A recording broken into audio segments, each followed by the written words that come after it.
Hey everyone, Martin here. It has been quite a while since my last video. It's kind of difficult to talk about why I didn't make a video.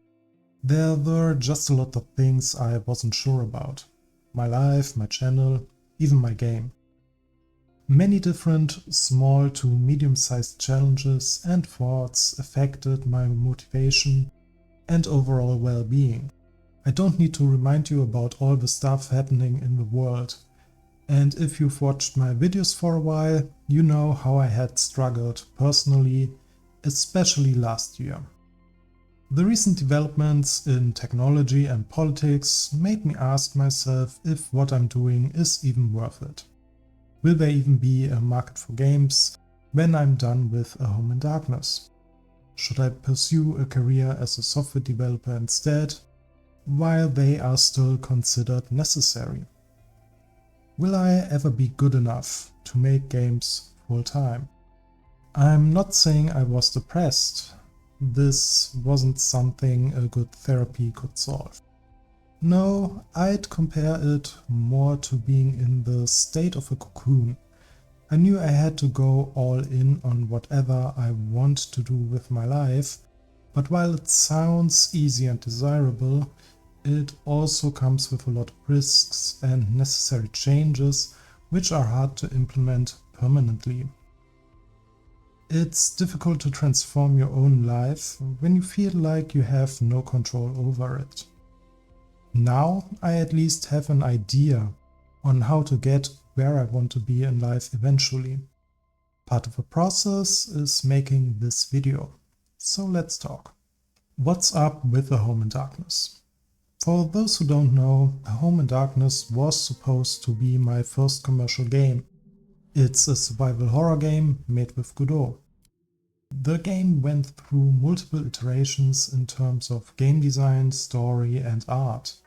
I had many different ideas on where to take a concept, but most of my ideas seemed to be in direct conflict with each other. Add to that the trouble of learning art, making bug-free code, and having both an engaging but also easy to implement story. If this wasn't enough, Godot 4 turned out to be not the best engine for the job. I always wanted the game to run on old Windows 7 hardware, which is very hit and miss right now. I'm still looking into it and made some interesting discoveries that might lead to a solution. But obviously this is the kind of extra work I wanted to avoid by using an existing engine. So okay, the game doesn't work well on some old pre-Vulkan API hardware. That's a bummer, but fine. What isn't fine though is the recent update of Godot to version 4.4. Because it literally breaks my game. Whatever the update did, it introduced crashes to the game on every start in the editor and doesn't even throw any useful error messages. Because of that, I decided to stay on version 4.3 for now with the project. So as you can see, the engine of my choice didn't exactly make development smooth sailing. Not to mention the various minor nitpicks I have during daily development. All these things really brought down my motivation for the game. I almost wanted to cancel it at some point, but for now I decided against it. Instead, I'm going to finish the game as soon as possible, even though it means scrapping some stuff. Most of these ideas are better turned into their own small game anyway, which I will make more of throughout this year. During the development of A Home in Darkness, I realized I made it public too early. I didn't know anything about proper game marketing and just tried to follow the general advice given by prominent YouTubers. Talk about your game, build a community around it, earn money with it quickly. With the knowledge I have now, both in regards to YouTube and the kind of workflow I have, I am now in a much better position to try out different approaches, instead of blindly following what everyone else is saying. I now know how much it takes to make a commercial game and have a better understanding of the different quality expectations for freeware, early access and full-on released commercial games on Steam and Edge. Which leads me to my channel. I always thought of YouTube as a marketing tool up until now, because that's what prominent game developers on YouTube told me I should use it for. And not just game developers. There is a whole subculture of entrepreneur YouTubers who are talking about how to make your videos fit the YouTube algorithm.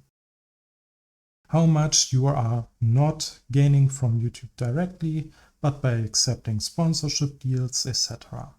Or you should basically make the same type of video over and over again for clicks, etc. So here I was, trying to make videos that A. put my own stuff in the best light possible, B. are interesting enough for people to watch all the way through, and C. are easy to find and often searched for on YouTube, so that many eyes get to see my video. At first I considered this an interesting challenge. I was motivated to become this good, to rise to the challenge. But what I didn't notice was how it made me hate doing YouTube in the long run, because it limited me in my own creative endeavors. If I wanted to talk about games that inspired me, I couldn't. Godot tutorial videos are the only ones generating clicks on my channel. If I made an hour-long video with lots of research and editing work behind it, it wasn't worth it, because most of my viewers average watching 2 minutes of video anyway. 2 minutes of a quickly made 5-minute video is not bad. But an hour-long video takes weeks, maybe even a month to work on if it's supposed to be high quality. So it's not worth it unless you have a large audience watching it, according to business gurus. Because I could have used the time making something financially more viable, they say. That was the mindset I was taught when trying to do YouTube professionally as part of my game dev business. Add to that the relatively minor interest of viewers in my own game A Home in Darkness. I already mentioned how Godot tutorials outperform all other types of videos on my channel. But even if I made only Godot tutorials, it wouldn't be enough to turn YouTube into a viable part of my business strategy. I'm not blaming the algorithm for that specifically. It's probably just that my videos aren't as interesting to watch for most people. The worst part is that following those business advices didn't even get me anywhere. Not on YouTube and, so far, also not really on Edge. So I'm at the point where I say, screw it. I don't have a financially viable business anyway.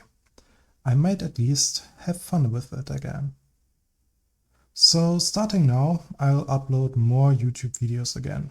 These will range from devlogs over co-working videos to game design, podcast-style monologues, and whatever I feel like making a video on. Most of them will probably have poor quality from a YouTube professional standpoint, and they will be terrible marketing tools. But at least they will be creative with genuine joy and fun again. And if I want to make a highly edited video, I'll make it regardless of how viable it is, only because I want to make it. And certainly not because people ask me to, or because the topic is trending on YouTube right now. Running my own channel will be less about trying to have a solid business presence or properly marketing my projects. Instead, I think of it as a kind of life diary in video form. Very personal, very flawed, which I think is something we as a society desperately need in the age of AI-driven algorithms, content, and even AI personalities. Not to mention current trends in politics, marketing, etc. But of course, I also want to earn money with what I'm doing, making games, making videos. I will talk about how I intend to do this in some other video. I want to first get used to the new style of developing games and making videos myself. I want to get something solid out there before asking for money. A lesson I've learned from developing A Home in Darkness. We've reached the end of this video, but as I mentioned at the beginning, releasing it was only the first step for me. Now comes the hard part of following through, analyzing the results, see if I get closer or further away from what I want to have and be. But after writing the script and editing it for many days, I can say with certainty, for the first time in a while, I actually feel excited about my own future again. Because this approach doesn't seem to turn me into a mindless machine.